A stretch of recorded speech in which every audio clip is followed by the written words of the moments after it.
أعوذ بالله من الشيطان الرجيم بسم الله الرحمن الرحيم فإن تولوا فإنما عليك البلاغ المبين يعرفون نعمة الله ثم ينكرونها وأكثرهم الكافرون ويوم نبعث من كل أمة شهيدا ثم لا يؤذن للذين كفروا ولا هم يستعتبون وإذا رأى الذين ظلموا العذاب فلا يخفف عنهم ولا هم ينظرون۔ یہ سورۃ النحل کی آیت نمبر 82 اور 83 اور 84 آپ کے سامنے تلاوت کی گئی ہے۔ ترجمہ اس کا یہ ہے کہ پھر بھی اگر یہ منہ موڑے رہیں تو آپ پر صرف کھول کر تبلیغ کر دینا ہی ہے۔ یہ اللہ کی نعمتیں جانتے پہچانتے ہوئے بھی ان کے منکر ہو رہے ہیں، بلکہ ان میں سے اکثر ناشکرے ہیں۔ اور جس دن ہر امت میں سے ہم گواہ کھڑا کریں گے اور پھر کافروں کو نہ اجازت دی جائے گی اور نہ ان سے توبہ کرنے کو کہا جائے گا۔ اللہ رب العزت نے ان آیات میں یہ واضح فرمایا ہے کہ ہم اس سے پہلے اتنی نشانیاں بیان کی گئی ہیں اللہ کی قدرت کی اور اللہ رب العزت کی قدرت کاملہ کی، اس کی تصرف کی بے شمار نعمتوں کا اللہ نے ذکر فرمایا ہے، اور یہ بتایا ہے کہ یہ ساری نعمتیں تم پر ہم تمام کر رہے ہیں اور تمہارے لیے زندگی کے ہر سامان آسائش ہم نے مہیا کر رکھے ہیں۔ تمہاری ہر طریقے سے فکر گیری کرنا یہ ہمارا کام ہے، اور ہم تمہارے اوپر مہربان ہیں، تمہارے اوپر شفیق ہیں، تمہارے لیے ساری چیزوں کا انتظام ہم نے کیا ہے۔ اب تم پھر بھی اللہ سے غافل ہو رہے ہو اور تم ہمیں چھوڑ کر دوسروں کی طرف متوجہ ہو رہے ہو، مخلوقات کی طرف توجہ ہو رہے ہو، اور خالق کو تم نے چھوڑ رکھا ہے۔ خالق اور متصرف اور جو سب کچھ کرنے والا ہے، قل اللہم مالک الملک، اے شہنشاہوں کے شہنشاہ، تو جس کو چاہتا ہے عزت دیتا ہے، تو جس کو چاہتا ہے ذلت دیتا ہے، تو جس کو چاہتا ہے ملک دیتا ہے، جس سے چاہتا ہے ملک چھین لیتا ہے۔ تو وہ جو اللہ جو ہر ایک پر قدرت رکھنے والا ہے، ہر ایک کے اوپر اس کا اختیار ہے، اس اللہ رب العزت کو چھوڑ کر تم مخلوق کی طرف متوجہ ہو جو خود محتاج ہیں۔ یا ایھا الناس انتم الفقراء الی اللہ، لوگوں تم سب کے سب اللہ کے محتاج ہو۔ واللہ هو الغنی الحمید، اور اللہ تعالیٰ وہ ہے جو سب سے بے نیاز ہے اور وہ ستودہ صفات ہے، تمام تعریفیں اسی کے لیے ہیں۔ اللہ نے فرمایا کہ یعرفون نعمت اللہ، یہ لوگ اللہ کی نعمت کو پہچانتے ہیں اور پھر بھی اس کا انکار کرتے ہیں، اور ان میں سے اکثر لوگ جو ہیں وہ کافر ہیں، ناشکرے ہیں۔ کافر کا مطلب ہوتا ہے ناشکرے ہونا۔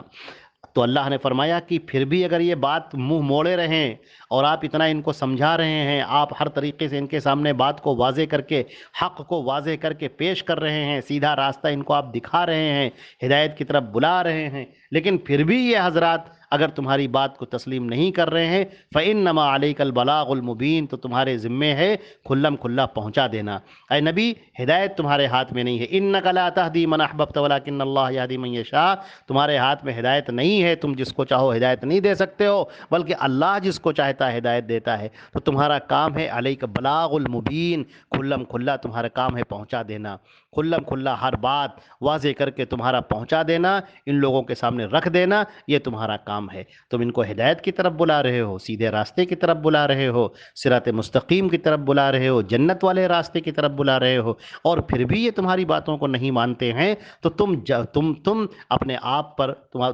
تم جو ہے پریشان مت ہو۔ جیسے سورۃ الکہف میں فرمایا گیا فَلَعَلَّكَ بَاخِعٌ نَفْسَكَ عَلَىٰ آثَارِهِمْ، کیا تم اپنے آپ کو ہلاک کر ڈالو گے ان کے پیچھے؟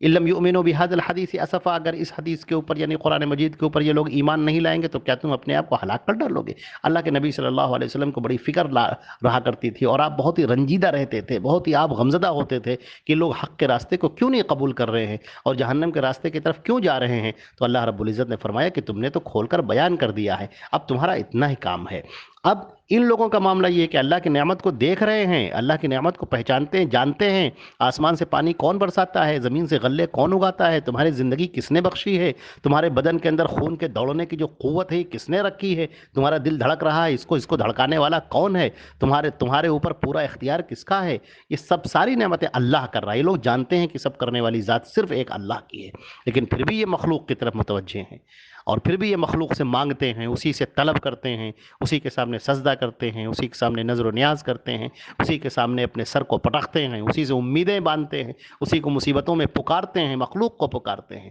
اور خالق کو چھوڑ دیتے ہیں۔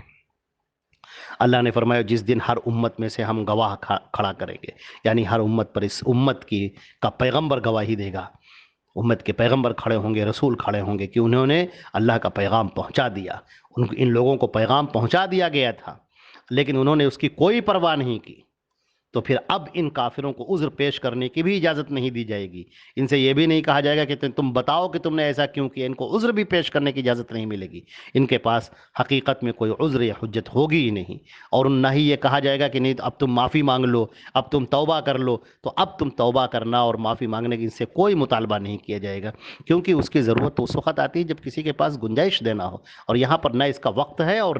نہ جو ہے گنجائش ہے۔ اب کچھ نہیں ہو سکتا۔ تم جو کفر گزار کر آئے ہو، جو شرک کی زندگی گزار کر آئے ہو، اب تمہیں اس کا مزہ چکھنا ہے، بس اب تمہارا صرف اتنا کام ہے کہ تم کو جو ہے اس کا مزہ چکھنا ہے۔ وَلَا هُمْ يُسْتَعْتَبُونَ، کہ اب ان سے عتاب کو دور نہیں کیا جائے گا۔ اس کے ایک معنی یہ بھی کیے گئے ہیں کہ اب انہیں اپنے رب کو راضی کرنے کو نہیں کہا جائے گا، کیونکہ وہ موقع تو ان کو دنیا میں دیا جا چکا ہے۔ دنیا دار العمل ہے، آخرت دار العمل نہیں ہے، آخرت تو دار الجزا ہے۔ وہاں تو چیز کا بدلہ ملے گا جو انسان نے دنیا میں کیا ہے، جو دنیا میں کر کے گیا ہے وہ اس کو بدلہ ملے گا۔ وہاں جا کر کچھ کرنے کی اب ضرورت نہیں، وہاں جا کر وہ جو ہے شروع کر دے اللہ کے اوپر ایمان لانا، ہو کہے کہ اللہ ہم نے دیکھ لیا ہم ایمان لے آتے ہیں، اب اس کا کوئی بھروسہ نہیں، کچھ نہیں۔ دنیا دار العمل ہے، یہاں پر عمل کرنا ہے، اور وہ دار الجزا ہے، وہاں پر تم کو بدلہ ملے گا جو تم نے کیا ہے، وہ دار العمل نہیں ہے، دار العمل یہ دنیا ہے۔ لہذا ان آیتوں کے اندر واضح کر دیا گیا ہے اور اچھی طریقے سے فرما دیا گیا ہے کہ اسی دنیا کے اندر انسان اللہ کے سامنے توبہ کر لے، نیک اعمال کو اختیار کر لے تو اس کے لیے کامیابی ہے، اور اگر وہ کفر پر شرک پر مر گیا، اسی پر اس کی موت آ گئی، تو پھر اس کے لیے ہلاکت ہے، جہنم ہے اس کے لیے، اور اسے جہنم کا مزہ چکھنا ہے، اور اس کے لیے کوئی سفارش نہیں ہوگی، اور اس کے لیے جنت میں جانے کا کوئی راستہ نہیں ہوگا۔ اللہ رب العزت ہماری اور آپ کی حفاظت فرمائے اور ایمان پر خاتمہ فرمائے۔ والسلام علیکم ورحمۃ اللہ وبرکاتہ۔